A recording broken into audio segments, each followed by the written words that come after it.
It's been a good season so far for Salford, hasn't it, Wardy? It has. As we said earlier, it's been topsy-turvy. It's been an absolute roller coaster, ups and downs and ups and downs. And we said if they got that winning momentum back, that they'd stick with it. And nobody likes a draw, basically. That's the moral of the story. Nobody backs a draw. And I think both teams were afraid to try and actually win the game. Both way more concerned with defending it than actually attacking the game. And I think a draw was a fair result, but I think Salford just need to it's all about the character at this stage of the season, mental character, show the strength, get back in that winning form, and they can finish anywhere within that top three. And it's interesting, Graham mentioned at the end there that the handball in the last minute for a penalty appeal wasn't given because there's no VAR at that level. That's an interesting thing to mention. Is VAR something that we think we'll ever see at the lower levels of football, or will it always be that upper class technology that separates the top and bottom of football? Yeah, I think as time goes on, VAR will be becoming involved in all aspects of the game. I don't think it'll ever be in like Sunday League, for example, but I think as you look down the English leagues, even the Championship, League 1, League 2, there's some of the bigger leagues in the world when you take everything into account, and I think one day all four of the British leagues, the main four, will all have VAR, and I think it's important because I know VAR gets some stick every now and again, and I think there's been some awful refereeing decisions. Go on, name one. What's been the worst? What's been the worst? God, Wardy, there's a lot to think about there, really. I'm not going to pick one right off the top of my head, but if you gave me a think, I could probably come up with about 5 to 10, which are true howlers. But I think if you can look at something and be objective, most people on tape can have a look back and think, yeah, that was a penalty, that wasn't a penalty. You know, so I think overall VAR is important. I think as the game goes on, it will increase more and more. And it's interesting that he mentioned that when you think about, it was only 2 weeks ago we were talking about Presnel Kimpembe's handball in the United and PSG game, which was a huge deciding factor in the tie. United ended up going through. And then similarly, it's an important game for Salford. You know, the teams around them, Solihull and Wrexham, both lost. It would have been a huge 3 points to pick up.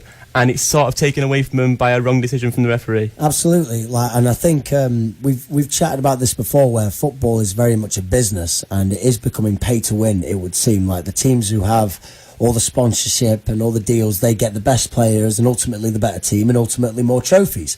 But you look at where the money that's being circulated throughout football and where it needs to be targeted most, and that is in grassroots, Sunday League and semi-professional and leagues like the Conference North and up and up and up. I don't think the Premier League is strapped for cash.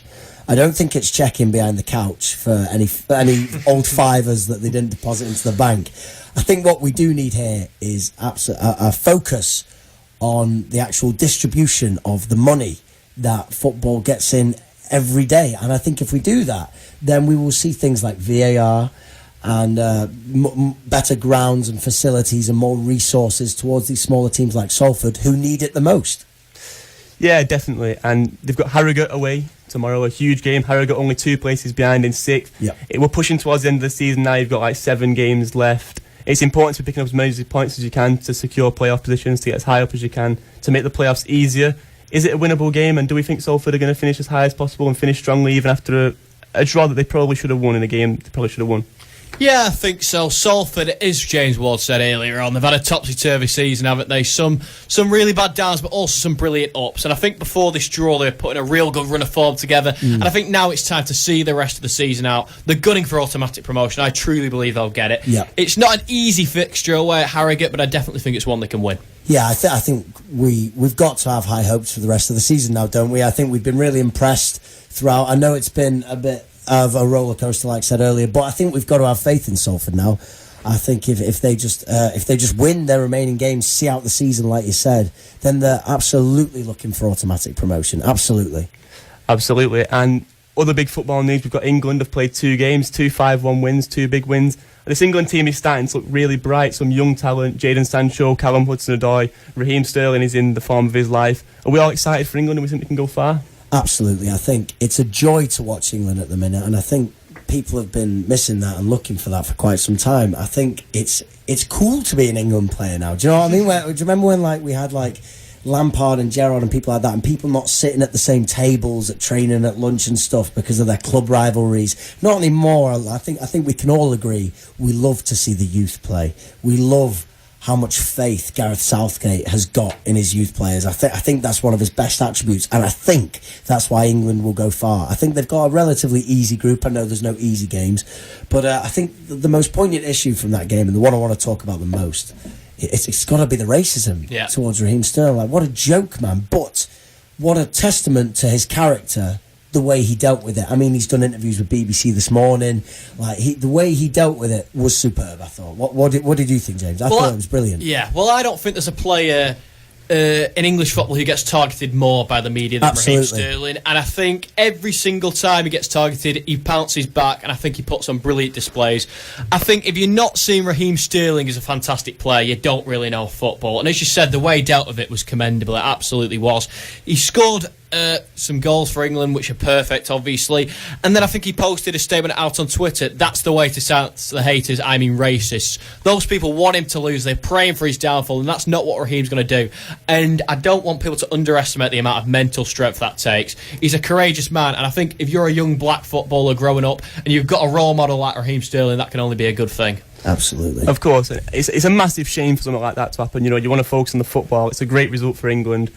And it's a shame to see something like that. There's been a lot of talk about what the proper punishment should be, who should get involved, should the overhead get involved, and what's sufficient punishment for these fans, because what's going to stop them from doing it again? What do we think about that? I think with little crimes like this, and I mean little, but obviously they're not little, but in the grand scheme of crime, they are small crimes. But I think when you have stuff like this, and this happens a lot within the law, they make examples of specific cases.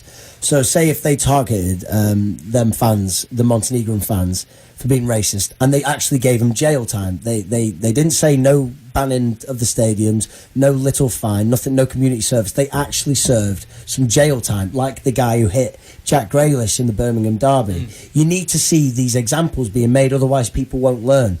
Racism is not okay. And I actually read in the paper the other day that people, high end in FA, they don't back the kick it out campaign. The kick it out campaign might be getting kicked out. So, and at a time like this, when it's needed now more than ever, would you agree with me when I say we've seen a lot more of it recently? Like these last couple of years, I think it's had an influx of racism, of idiots back in the game, which I'm not happy about. No, I'm absolutely not either. And I think the Kick It Out campaign is extremely important, because in all walks of life we see racism, and really it's just bigoted, because there's no sort of any argument really that degrades one race or another. We're all equal as human beings, and we're all equal as we grow up. So look, young black footballers shouldn't feel like they're down or shouldn't feel worried about racism. It just shouldn't be something that's even in their head as they're playing. But unfortunately, they are subjected to this abuse by people who aren't necessarily very intelligent, or people that don't have the correct views. I think utterly it's wrong. I think there are ways about making racism less popular, which is something that absolutely needs to be done. How do you punish them? How do you get that message across? Do you go to the schools? I think nobody's born racist, are they? They're racist true. Because they're brought up around racist. Maybe it's the films they watch, the TV they watch, maybe it's their parents. But if we can get racism sorted at a young age, if we can have people going into schools when kids are only 6, 7, 8, educating them on these issues, talking to them about other ways to go around it and stuff like that, I think we see far less of it. Well, it's interesting you say that, James, because that's what Southgate touched on in his interview afterwards, is that there's not really... just telling them not to do it or punishments for these people, it might not be enough, and it boils down to the education. He specifically said his kids don't see any they don't see people as a race, or it's just people and people. You're not taught that at a young age. But how specifically do we punish these people that are doing it now? Because it has to stop. Is for instance asking Montenegro to play all of their games behind closed doors, would that be enough? So there's no fans to the games. It's been done before, hasn't it? It has been done before. I think you got to look bigger. You got to find the actual football team themselves for the behaviour of their fans, and I do think an element of it should be up to the Montenegrin team. It should be up to their footballing board how they punish the national team and their fans. But I think playing games behind closed doors isn't the worst shout I've ever heard.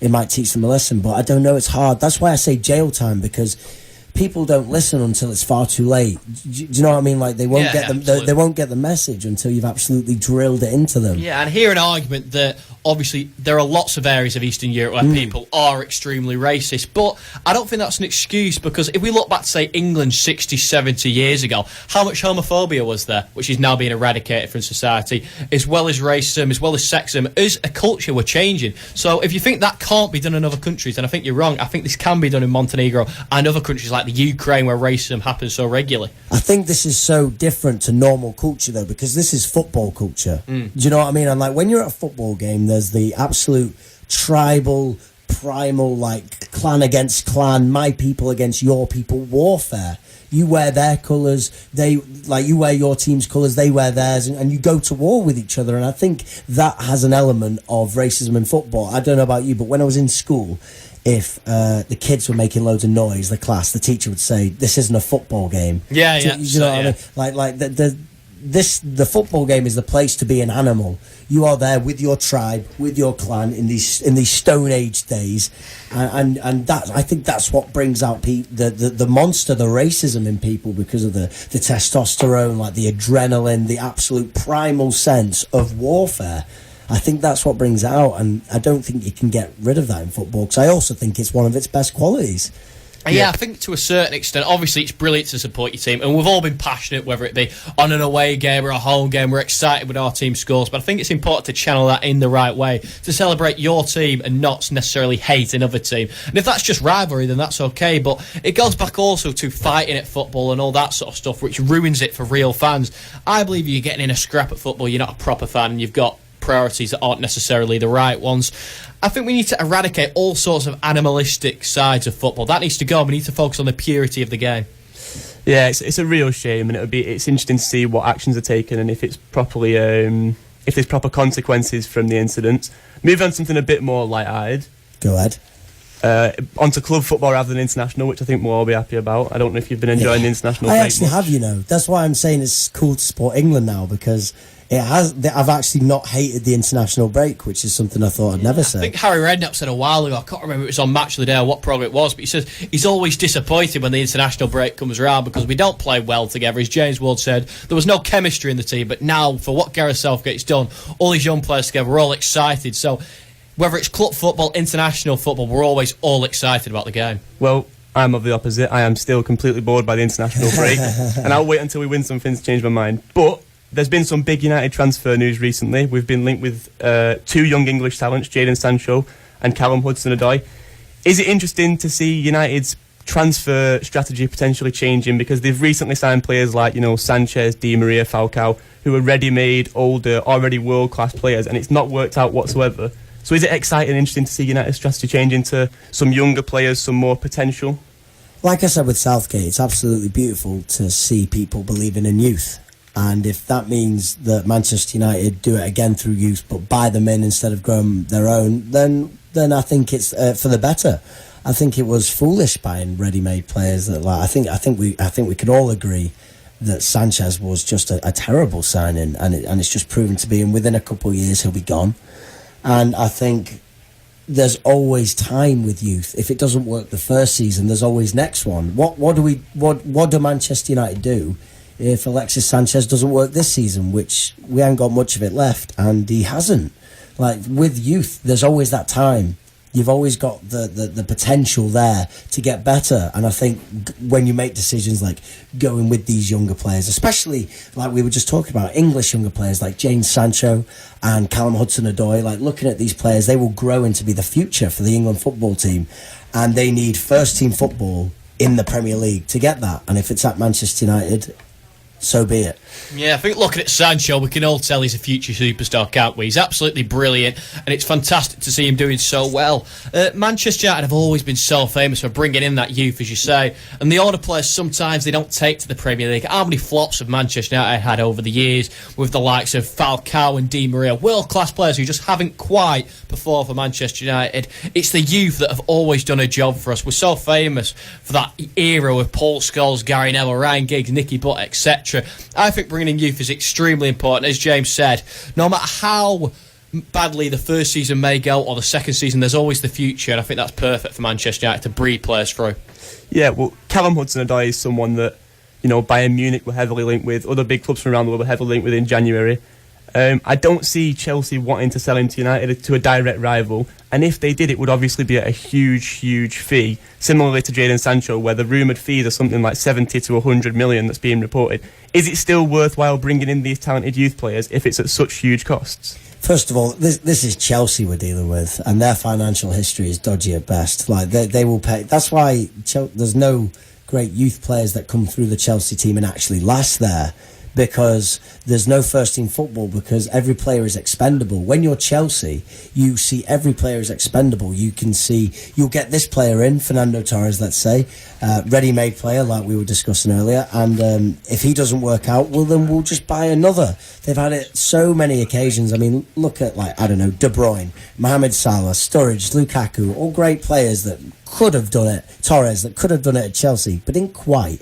And that's because every player is expendable. You could be the star of the show one week, Gombe's the next. And I think for a promising England young talent like Hudson-Odoi, that's not where you want to be playing football. So Chelsea might not be keen to sell him, but I think he'll be keen to go.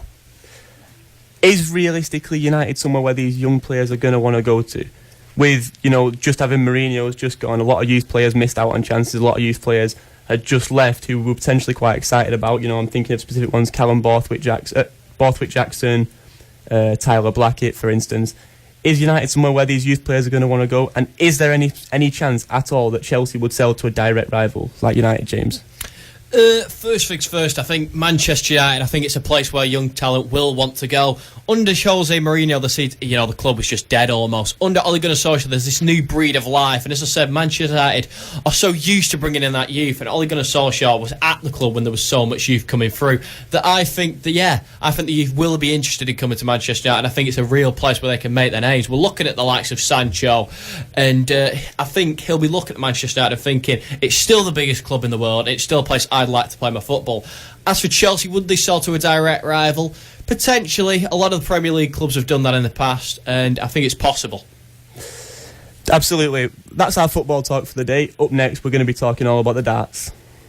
Okay, welcome back to the Sportszone, and now we're going to be talking a bit about darts, and we really are at the business end night. Judgment night is rapidly approaching, but first, let's just look back to Berlin. And first things first, James, Gerwyn Price was defeated by Rob Cross 4-7 to the man from England, and are you happy about that? Of course I am. I think we're all loving watching Cross play at the minute. How much more of the season we actually got? People start getting eliminated next week.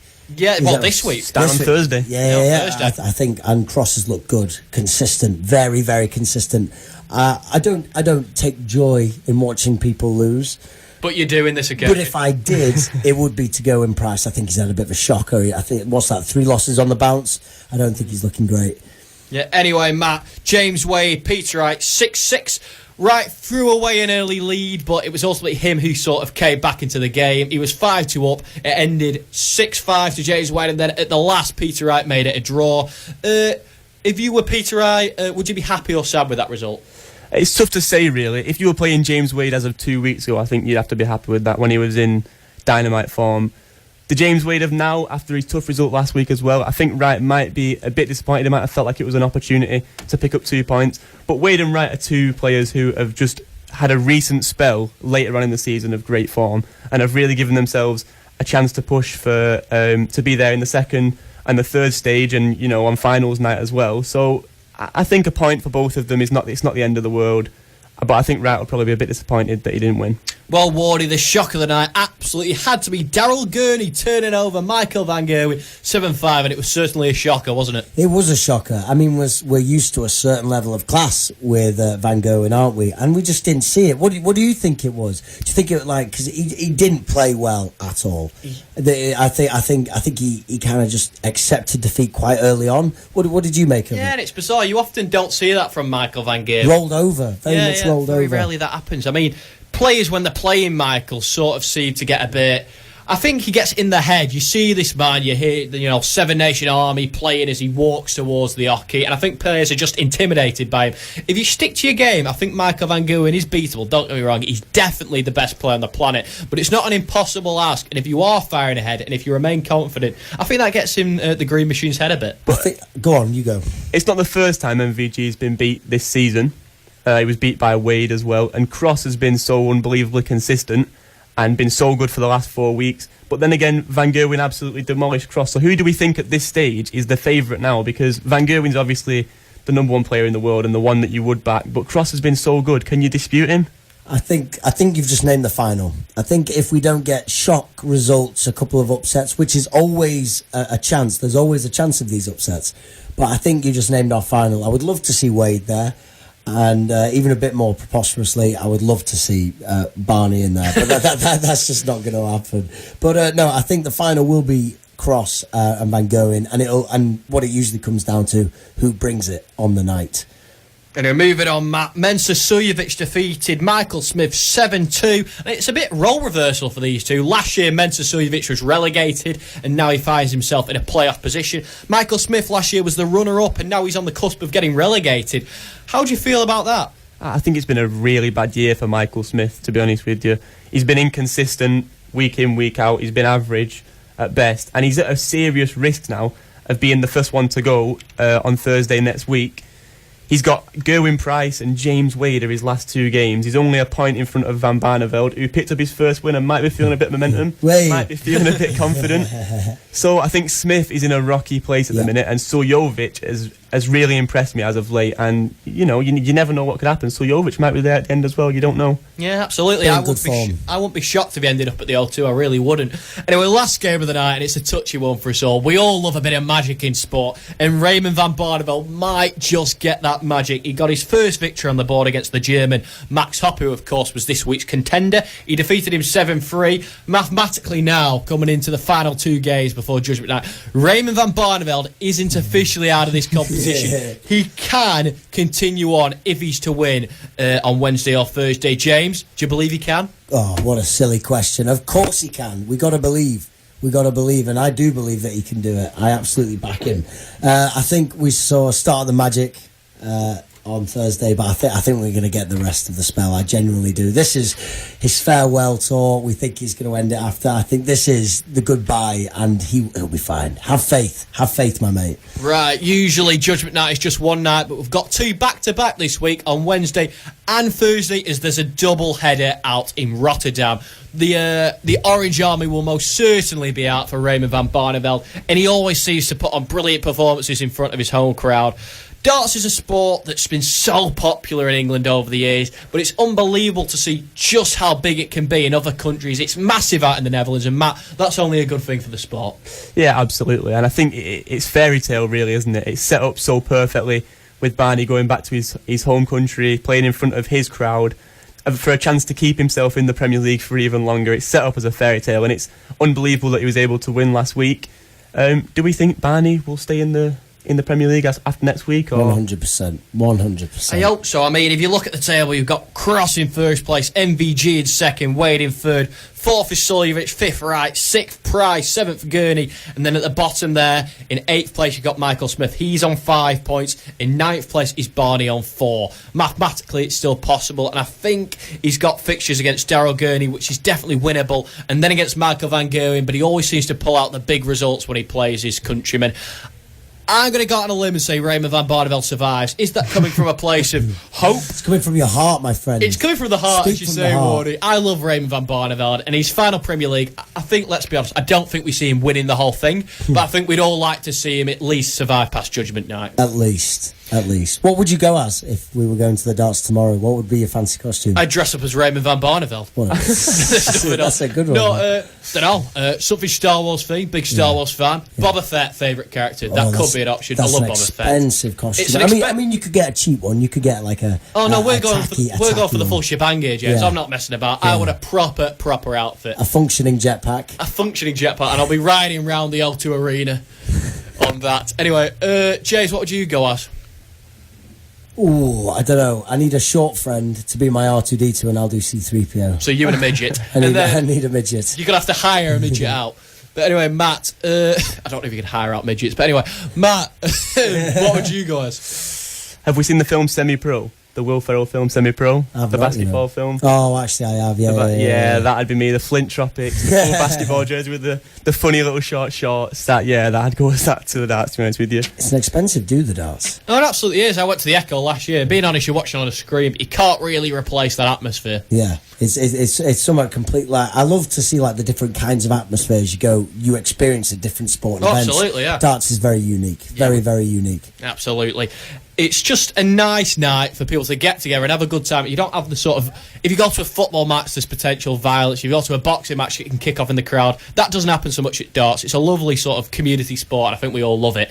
Anyway, that's it for the darts now. I think coming up next, we're going to be talking a bit about boxing, a bit about rugby, maybe a little bit of ice hockey, hopefully with Paul Whiteside. We'll see you after the break. Welcome back to the Sports Zone, and it's an absolutely huge week of boxing. So many announcements, so many fights coming up, and let's get straight into it. First things first, June the 15th, it'll be the early hours of June the 16th for UK fans in Las Vegas, Nevada. Tyson Fury is back in action, and he's taking on German heavyweight Tom Schwarz.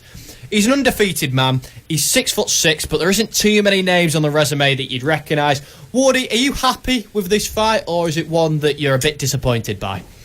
I think I'm just excited to see Fury back at it. What about you, Matt? I think we were all just like praying just to see him back in action. Like, I think it's all been a bit. The dust has kind of settled now from the Deontay Wilder fight, and we all just want to see him get back out there. Yeah, I think a lot of people are a bit disappointed with the quality of fighter that he's fighting, and I think I would have liked to have seen a bigger fight. I think we were all craving and all a bit excited for that next big fight. You know, maybe Deontay Wilder #2 or whoever it may have been, but it would be great to see Tyson Fury back in the ring again, and I'm sure he'll do great. Yeah, I think a lot of people are slightly upset, obviously, with the opponent, because you've gone from Deontay Wilder, this huge super fight, and now he's fighting an obscure German who not too many people know about. But if the Deontay Wilder fight had never happened, and I'm a Tyson Fury fan, I didn't want the Wilder fight to happen at the time it did. I didn't feel that Tyson was back to 100%, and I still don't feel he's back to 100% yet. I think it's still going to take time to get his body right back to its pinnacle. So in terms of that, I'm relatively happy with this opponent. I think it'll be a decent outing for him. Try and get him well known to US fans. He's fighting on ESPN now. He'll be on their streaming app, ESPN Plus. I think if you want to get him well known in America, I think it'd make far more sense just to stick him on ESPN, because it's in so many homes all over the country. But frustrating, but it is what it is. Bob Aaron's looking to obviously make that platform as big as possible. But James, all the fighters now, these big three names, we've got Deontay Wilder, Anthony Joshua, Tyson Fury. I think there's loads of good heavyweights out there, but they're definitely the big three. They're all on separate networks in the States. Do you think it's going to be difficult to get these big fights together? Yeah, I was just about to say that's the problem. We've got these three massive heavyweight fighters, but we're going to have real logistical issues with actually having them fight each other. I think I was speaking before about the politics and the business side of football. Well, it's even worse in boxing. Like the rights to television, like the television rights and broadcasting rights, and who's signed to who contract wise. It has so much to do with it, and it just kind of ruins the gladiator coliseum battles that we've come to watch. Like, it means like we've always wanted the Fury and the AJ, and we've wanted that fight for years. I think they were calling each other out on the internet. Like, we saw a proper, like, the pageantry between them was brilliant. You got AJ, the humble man who's still the humble warrior, and then you got Tyson Fury, the Gypsy King, coming up from nothing to dethrone him, and then we didn't get it, man. And I think in the future we're going to struggle to actually see it ever happen. Do you think we're going to see it, Matt? I'm honestly not too sure. The thing that I wanted to ask, I mean, James, you're our boxing expert. Oh, absolutely, yeah. We've got these three big names all in the heavyweight division: Deontay Wilder, Tyson Fury, Anthony Joshua. And this is not the first time now we've been disappointed with the opponent that they've chosen to fight. Do you think it's a case of them trying to prolong their careers and get as much money out of it and sort of drag it out before the actual judgment day, before they actually fight each other? Yeah, I think if you look at the big three fights now, you've got Anthony Joshua, Jarrell Miller, Deontay Wilder, Dominic Breazeale, and Tyson Fury, Tom Schwarz. None of those fights really get the imagination soaking, do they? None of them are huge fights. None of them are going to have worldwide fans really interested. I think the business side is causing serious issues. I think none of the big names, or necessarily the people managing them, want them to fight each other. I think the Deontay Wilder team only took the Tyson Fury fight because they didn't think he was ready. I think that's the fact. I don't think if it would have been a year down the line they'd have been just as keen for it. I think they'd have avoided the fight. I think all the big names, it's difficult to get them together, and from a business perspective they're just trying to milk their cash cows effectively. It's not ideal for fans, but unfortunately this is just the business of boxing. It's truly sad, but that's what it is, and hopefully in the coming months after these three big names hopefully get past these opponents with not too much difficulty. Hopefully maybe in December or early 2020 we finally get to see them dance with each other. Anyway, moving on, there's a big fight this weekend. Liam Smith, Sam Eggington in Liverpool. and it's headlining at the new M&S Bank Arena, formerly known as the Echo. It's a big one, it's a cracker, and I think Liam Smith probably comes away as the winner.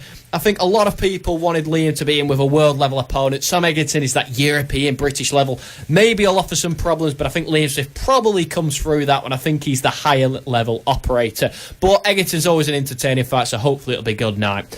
Next up, Anthony Fowler, Scott Fitzgerald. It's a massive Northwest derby. Anthony Fowler, the Scouser, Scott Fitzgerald, the man from Preston. And for those who've been listening to this show for a while, know I'm a proud Prestonian. I spoke to Scott a few weeks back. He said he's flying through camp. He's as motivated as he's ever been for this. He's given up a lot of his extracurricular activities outside of camp. He really wants to win this fight. It means the world to him. He's obsessed with beating Anthony Fowler. He's gone into away territory, and I think he's more than capable of doing it. I really do. He's an extremely talented man, a Commonwealth gold medalist, and now that he's finally up for a fight, I think we're going to see the best of him. He's had fights where he's underperformed, but that can be perfect going into this because he's been on the canvas before, knocked down. He's been down on the cards and he's had to come back to win. And he's had a severe cut and he's come through that. So I think Scott Fitzgerald is the more experienced man. And at 4-1, he's a great price. So if you're a betting man, put some money on that. Anyway, Wardy, it's got to be interesting at the Echo Arena at the weekend. You've got a lot of Liverpool fans in there supporting Fowler, a lot of Prestonians in there, myself included, supporting Scott Fitzgerald. Do you think there's a possibility that could be some crowd violence this weekend? Oh, I hope not, because we do talk about this, about how it can get nasty outside the ring, and that's not what you want. You don't want any of these fighting sports to come across as violent or supporting hooliganism or just a place where men can go and release tension and scrap with each other. But yeah, I think there's always a chance though, and it's hard to actually consider how you would get around that. How do you keep people calm? Do you play classical music as they fight? I don't know. I have no idea how you keep people watching a fight calm. But what I was going to ask you, will you be there, James? Will you be there? Yeah, I'm absolutely going to be there. I got some tickets off Scott not too long ago, and he just seems so motivated for this one. He really does. It just means the world to him, this fight. He's obviously been criticised for having a lack of discipline in his career. It's no secret that he goes out and he gets up to, partying antics, which he shouldn't do. That brings me right to my next question. You just to use your words, what you said before, he's even given up some of his extracurricular activities. Yeah. What is he doing, after school club, or what was it? What was it? Extracurricular activities? You mean his drinking and drug habit? Yeah, well, I know you're proud of him. I know you love him, but he's proved himself to be an idiot in the past. Absolutely. And I think when we look at the Tyson Fury story, his sort of addictions and problems like that were completely different. Obviously, he was dealing with it for depression, but he showed that you can come back from that. And I think Scott now, with a big fight, he's put his all into this. And I think it's inspirational to show that you can turn your life around. I think fighters naturally have a very obsessive and addictive personality. Because we've spoke about it before, when you're a fighter and you're actually fighting at a certain level, it's not a hobby, it's not a sport, it's not a job, it's a lifestyle. It's completely a lifestyle. One day off could cost you a world title. Do you know what I mean? There are no days. There are no days off. It's an absolute lifestyle. So I think that's why I believe that you get very obsessive and people who are naturally very easily addicted to things, like Tyson Fury. He came from absolutely nothing and then proved it on the big stage. But to be a boxer at that level, you've got to commit a huge chunk of your life to it. When that boxing goes, I'm sure he felt some kind of emptiness. Do you know what I mean? An absolute hole in his world, and that's when people turn to the drugs. So it doesn't surprise me to see a lot of fighters in all walks of the arts, of MMA, UFC, boxing, martial arts. I'm not surprised at all that you see a lot of fighters when they either take a break from fighting or retire, that they turn to substances like alcohol and drugs. I don't find it surprising at all. Absolutely. But you love a Cinderella story. Absolutely, I do, yeah. And I think a lot of fighters, obviously, whether they're in or out the sport, sometimes it's to fill a hole, so they go down a certain route. And other times, they're so addicted to being in the limelight that they've got to get off at that. When they're on a night out, all the girls are going to be hanging around them because they're the famous one. All the things that are going to be offered to them that maybe they shouldn't be doing. And I think it's difficult for them. And you've also got to take into account the everyday stress they go for. You're preparing for a fight. You will have, say, 7,000, 8,000, 10,000 people watching you. And you know that you might get knocked out in front of all of them. So mentally, that's a very, very tough thing to put yourself through. And also, they get so much abuse on social media, so sometimes people just look for a way out, and potentially that's why they do certain things. Yeah. Anyway, I think it's important we continue to talk about this. And Matt, do you have anything to say on that? Yeah, I was just going to say, social lives aside, James, you're obviously a Scott Fitzgerald fan. Do you see it going the distance, or do you see there being a knockout? What's your prediction for the fight? Yeah, so Scott's a 4-1 underdog, and the reason for that is that he's not taken his career that seriously, and he's put some poor performances in. Anthony Fowler is also a Commonwealth gold medalist. He's a very well-schooled man. He's got that come-forward, gritty, Carl Froch-like style. Scott's more of a banger on the back foot, moving. He's a very talented operator. I think, and I hope, nothing against Anthony, but I think if Scott plays this perfectly, he can have Anthony walking onto his right hand all night. I'm going to say Scott stops him. Scott Fitzgerald wins by knockout. That's my prediction. Have you got a round for us? Scott Fitzgerald stops him round 8. You've heard it here first. You heard it here first. We should do James's predictions, shouldn't we? Every single week. Analyse them each week. Yeah. Come back to it. Okay, first of many. First of many, yeah, hopefully. Fitzgerald in the 8th. Yeah, that's what I'm going to go for. Okay. I mean, okay. It's not necessarily round. Fitzgerald knockout if we're going to be. Let's go for that. So anyway, moving on to the next big fight, just been announced. Billy Joe Saunders, he's back in action against Shefat Sufi. It's going to be at Stevenage Stadium. I think they're going to have about 12,000 in there. It's a bit of a weird one, but I love when boxing goes to a stadium. We were just talking about Scott Fitzgerald. I hope that he one day fights at Deepdale for a world title. But anyway, this is a big one for Billy Joe. He's had such a controversial year. Yeah, he has. Yeah. Well, obviously, there was that video that he posted online, and he's pulled out of quite a few fights. He had that drug ban. So it's good that he's going to be back in action. James, when we look at the middleweight division, there's huge names out there. The likes of Golovkin, Canelo. It's super middleweight. There's Chris Eubank. Big fights that we want to see Billy Joe take. Shefat Sufi, even though it's going to be for a world title, it doesn't set the world alight, does it? So, no. What do you think about where Billy Joe's going at the moment? You want to see him tackling these big names, but it's like we said, like we see with these fighters, one slip up can prove so costly in a boxer's career. Like one bad press conference, one bad fight, and it can literally be the people either love you or they hate you. They'll eat you for breakfast or they'll put a crown on your head. And I think Billy Joe Saunders is a very good example of this. Do you remember when, was it his child hit the other fighter? Yeah. He assaulted his groin, I remember, on stage at the weigh-in. Yeah. He's one of these fighters like Scott Fitzgerald who didn't seem to take his career too seriously. If he did, he could be fighting the likes of Canelo and Golovkin and actually pushing for like more than what he's going for. I know this is a world title, like you said, but you're absolutely right. It doesn't seem to have any backing behind it, none at all. And I'll back him to win, but I won't back him in the long run because I don't think he has the discipline that a top class fighter needs to have. Yeah. Obviously, we talked about Tyson Fury's horrible battle with depression, alcohol addictions, cocaine, etc. And the man who turned his career around was trainer Ben Davidson. He did such a good job of getting Tyson back in the ring. Billy Joe Saunders has now teamed up with Ben Davidson. And Match, I think he's the man that can get Billy Joe back into world title contention. Yeah, I mean, it'll be interesting to see. He's had such an unusual year, Billy Joe, and it's good to see him back in the ring. I don't know if we'll see him back at his best. It's a shame when fighters are surrounded by such controversy, but it'll be nice to see if he can get back to his best form, definitely. Yep. In other news in the world of the boxing, we've got Joe Joyce versus Daniel Roy. That's just been ordered by the British Boxing Board of Control. Hopefully that happens. On that Liverpool undercard alongside Fitzgerald and Fowler, we've got David Price and Cash Ali, Davies and Hughes, and this has been the Sportszone. It's been a terrific show, hasn't it, lads? Yeah, always is. It's been a bit weird without Rob here, but we managed.